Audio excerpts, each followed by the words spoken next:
Can you just clarify where the liability attaches in regards to, so you talked about employment taxes, you hear things out in the marketplace about employment taxes mean A, B, C, and Z, and it includes VAT on the contractual sum that goes from the umbrella down, the agency down to the umbrella. Yeah. Can you just clarify where the liability, where it attaches to specifically, just to clarify that point? So. Okay, so it's the pay-as-you-earn, NIC and apprenticeship levy in respect of the payroll that's been operated on that worker.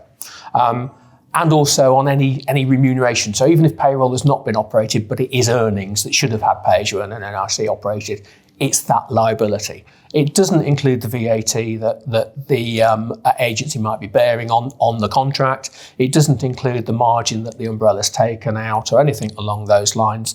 And it doesn't also include tax liability on tax-free expenses. It will include tax liability on taxable expenses or indeed things that should have been taxed but weren't for whatever reason. So it's basically the money that has gone to the worker upon which pay-as-you-earn and NIC should have been operated.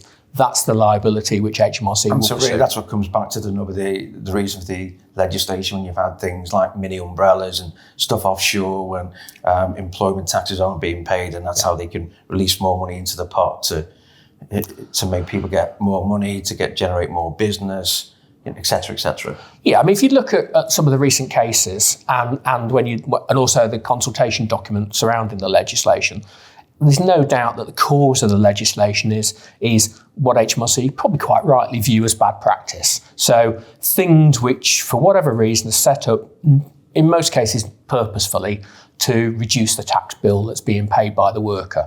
And in many cases, that's because, frankly, there's not enough money in the supply chain to pay the worker legitimately, properly, a decent rate of pay at the right amount of tax being paid, for the umbrella to take its margin on that, for the agency to take the margin, and for the end client to pay the amount of money that they'd need to. There's something squeezes, and dare I say it, the thing that usually pops out as being let's save that money is the tax and national insurance that should be deducted in the first place. So yeah, mini umbrellas are well and truly in focus. Offshore schemes, loans, all sorts of... No one's failed the smell test. Yeah, things that would never pass the sniff test in the first place, if I'm honest.